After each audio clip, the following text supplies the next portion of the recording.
네, 감사드립니다. 오늘 누가복음 15장 11절부터 24절 말씀을 가지고 스스로 돌이켜라는 제목으로 함께 말씀의 은혜 나누고자 합니다. 저희 학창 시절이었던 것 같습니다. 유머라고 해야 될지 유행어라고 해야 될지 TV 프로 중에 하나가 있었는데 잃어버린 우리의 소리를 찾아서 뭐 이렇게 하는 프로가 있었어요. 그러면 그렇게 딱 하면은 무슨 시골이나 아주 옛날 그 어른들만 사시는 곳에 이렇게 가서 뭐 농사 지으시면서 부르던 노래 뭐 아니면 타작하시면서 부르던 노래 그런 것들이 이제 세월이 지나고 환경이 바뀌면서 잊혀지니까 그것들을 찾아보기 위해서 허야 허야 뭐 이렇게 하는 노래들이 있잖아요. 뭐 타령 같은 거 그런 것들을 가서 이렇게 잃어버린 소리를 찾아서 하면서 이 소리는 무슨 충남 어디에서 타작할 때 하는 소리입니다. 뭐 이런 것들이 있었습니다. 잃어버린 것들을 찾는다는 것이 그렇다면 무슨 의미가 있을까요? 옛날에는 있었으나 잊혀진 것들을 다시 회복한다는 것이 될 것이고 또는 잊혀져서는 안 된다고 생각돼서 그것들을 좀 지키자라는 것이 될 겁니다. 그러나 희미해진 것에 다시 힘을 불어 넣어주려는 것을 의미하는 것이죠. 그런데 왜 잃어버릴까요? 그러니까 지켜야 한다는 것을 알면서 왜 잃어버리게 되는 것일까요? 왜 뒤늦게서 그것을 다시 회복해야 한다고 중요한 것이라고 깨닫게 되고 지금 또는 과거에는 그것이 중요하다는 것을 왜 모른 채 지나갔을까요? 잃어버린다는 것은 어떤 물건을 분실한다는 의미뿐만 아니라 소홀히 한다는 의미도 될 것입니다. 관심을 많이 갖지 않고 소홀히 하다 보면 어디 있는지 잊혀지게 됩니다. 그러다 보면 다시 찾는 빈도수가 점점 줄어들게 됩니다. 점점 줄어들게 되다 보면 그게 어디 있는지 모르게 되고 잃어버리는 지경까지 가는 것입니다. 혹시라도 여러분의 옷장이나 아니면 서재 같은 거를 열어보셨을 때 이런 옷이 있었네? 라고 아마 또는 이런 책이 나한테 있었네? 라고 하는 부분들이 있을 겁니다. 그러니까 아주 오래전에 좋아서 샀는데 또는 몇 번 해보지 않고 그냥 그 옷장이나 서재에 있는 것들이 분명 있을 것입니다. 그런 것들은 대부분 중요하지 않은 것들입니다. 그러니까 적어도 내가 그것을 중요하다라고 생각하지 않는 것입니다. 적어도 현재는 그게 중요하다고 생각하지 않는 것입니다. 아무데나 막 굴리다가 사라져 버리는 것들입니다. 사람들의 관계도 그런 것 같습니다. 소홀히 함으로 잊혀지는 사람들이 있습니다. 일부러 그 사람을 소홀히 해야지 하는 것은 아니지만 내 앞에 닥쳐있는 조금 급한 일들 또는 조금 더 중요한 일들을 하다 보면 소홀히 하면 안 됐었는데 하는 사람들을 소홀히 하면서 잊혀지게 되는 경우가 종종 있습니다. 오늘 본문 말씀을 봐도 잃어버린 것에 대한 바로 그 이야기입니다. 잃어버린 아들이 돌아온 이야기로 구성되어 있습니다. 하지만 오늘 15장 전체가 잃어버린 양 그리고 잃어버린 동전 곧 잃어버린 것들에 관한 이야기입니다.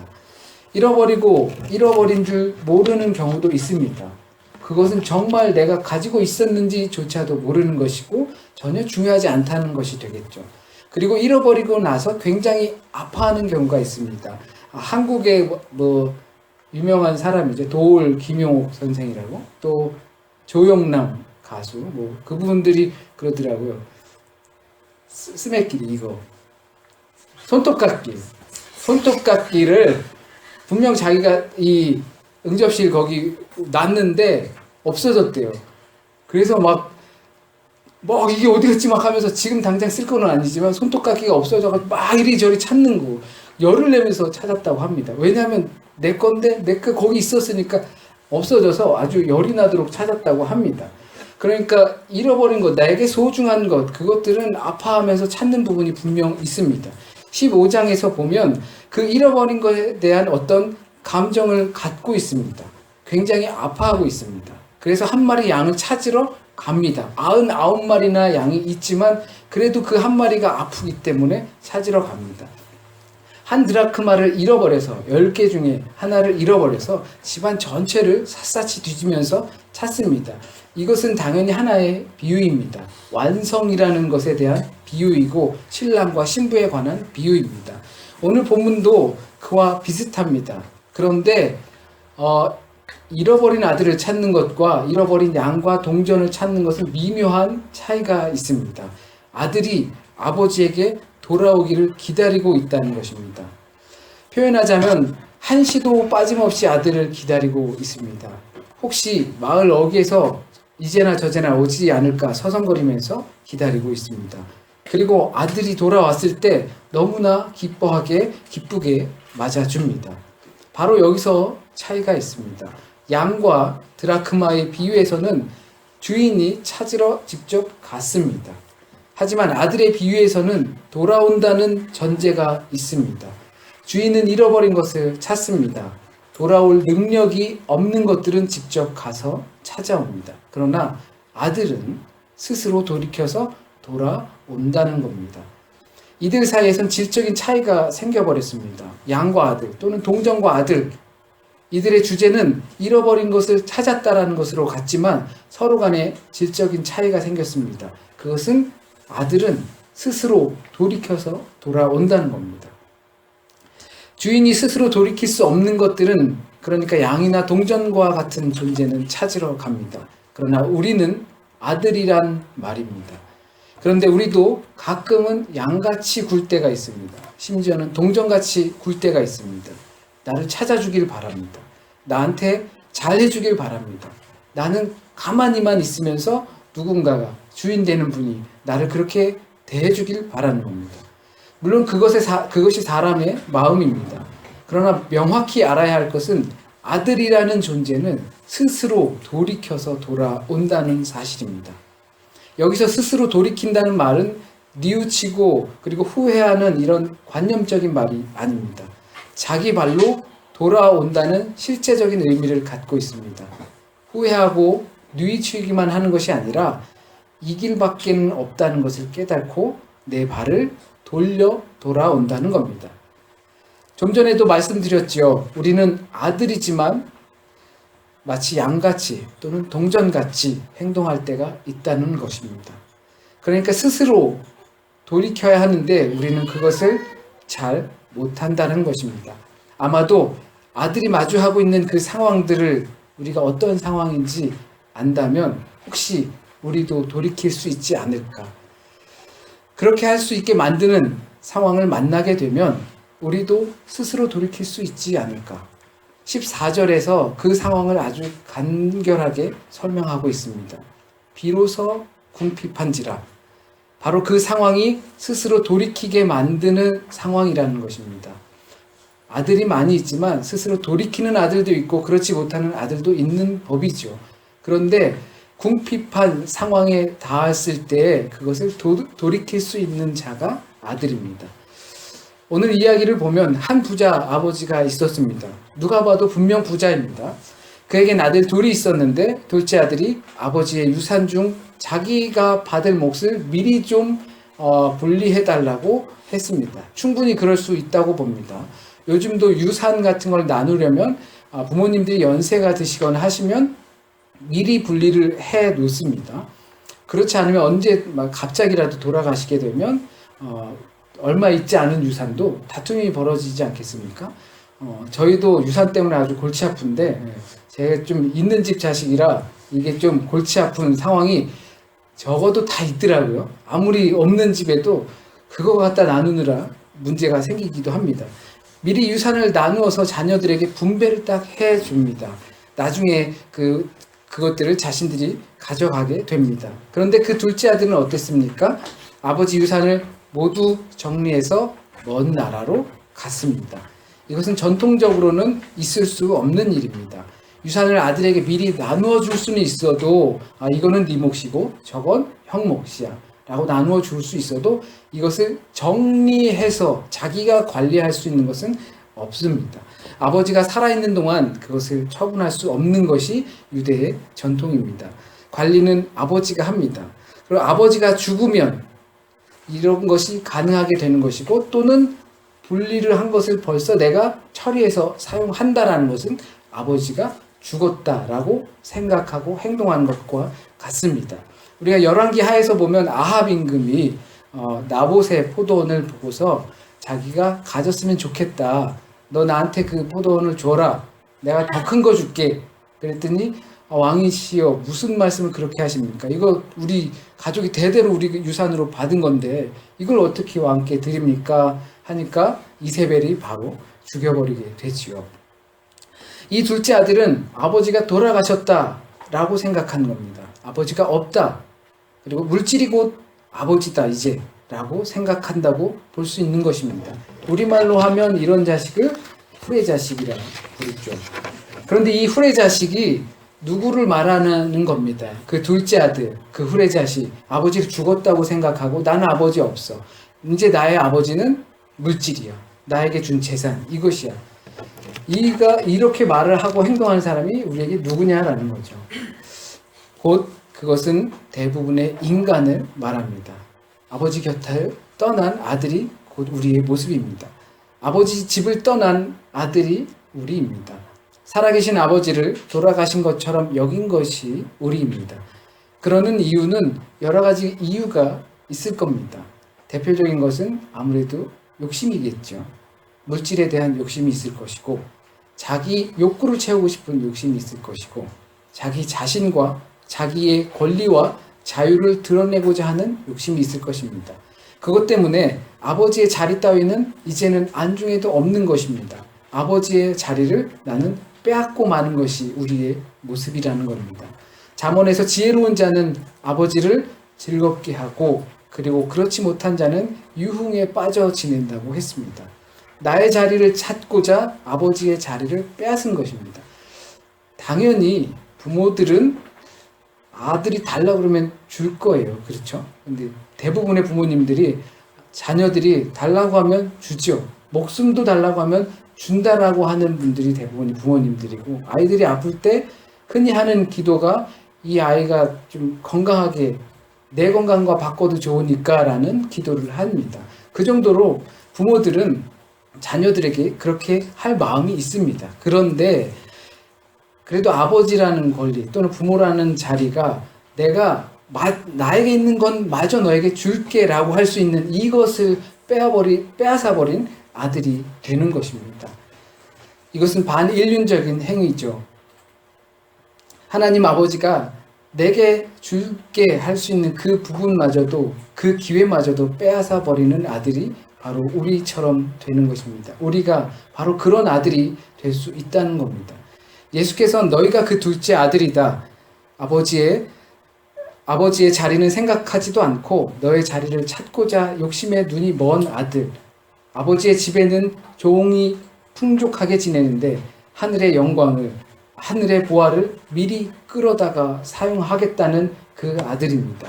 하나님의 섭리 따위는 안중에도 없고 지금 나의 제한된 능력에 모든 것을 걸겠다는 바로 그 아들입니다. 그렇다면 이런 인간이 언제 스스로 돌이킬 수 있습니까? 성경에선 다 탕진하였다고 하고 있습니다. 그리고 허랑방탕하였다고 합니다. 물론 그럴 수도 있다고 봅니다. 아버지의 재산을 다 정리해서 나는 더 이상 이제 아버지 필요 없어. 물질 이 많은 것이 있으니까 이걸로 살 거야. 이것을 의지하면서 살 거야 하면서 했을 수도 있다고 봅니다. 그런 사람들도 있겠죠. 그런데 나름 잘 해보려고 하지 않았을까요? 아버지를 없는 사람 취급해버리고 또는 사람들이 아이고 저 사람 부자인데 자식 잘못 키웠어 라는 소리를 듣게 만들고 그런 지경에까지 빠지게 하면서 자기가 그 고향을 떠나서 더 이상 그 고향에 살 수 없겠죠. 아버지의 재산을 다 정리해버렸으니까. 그러니까 타향으로 갔을 것이고 부끄러우니까 나름 그곳에서 잘 해보려 하지 않았을까 생각이 됩니다. 온갖 모진 소리를 들으면서도 그 길을 선택했을 때는 잘 해보려고 그래서 금이 환영해가지고 아버지께 돌아오려 하지 않았을까 생각해 봅니다. 그런데 그게 마음대로 잘 되지 않았겠지요. 계획대로 잘 안 됐다고 생각하고 싶습니다. 스스로 혼자서 아버지의 그늘을 벗어나서 내가 해보려고 했지만 잘 안 돼서 그런 그 모든 것을 탕진하고 벼랑 끝에 선 그 모습이 되지 않았을까 생각해 봅니다. 그러다 보니까 나락으로 떨어졌습니다. 둘째 아들의 상황을 보면 절벽 끝에 몰린 상황입니다. 둘째 아들이 돼지 사료로 사용하는 쥐염 열매로 배를 채우고자 했습니다. 그런데 그것조차도 아무도 주지 않았습니다. 이 상황이 얼마나 처절한 상황인가 하면 유대인들은 그 지역에서는 또 중동 사람이나 그 무슬림 사람들도 돼지고기를 먹지 않죠. 돼지를 부정하게 생각합니다. 부정한 음식을 그래서 먹지 않고 그래서 양돈하지 않습니다. 양돈하지 않으니까 먹을 수도 없습니다. 예수께서는 군대 귀신 들린 자를 만났다고 했습니다. 그래서 그 귀신이 돼지에게 들어가서 그 돼지가 절벽에 떨어져 죽었다라고 표현합니다. 그러니까 그만큼 돼지는 부정한데 유대인이 집을 나가서 잘해보려고 했다가 망했는데 어디까지 망했냐 하면 그 부정한 돼지를 키우는 순간까지 간 것이고 남의 종이 되어서 돼지를 키우는 상황이 되었고 거기에다가 그 돼지가 먹는 사료까지도 먹지 못하게 되는 상황이 된 것입니다.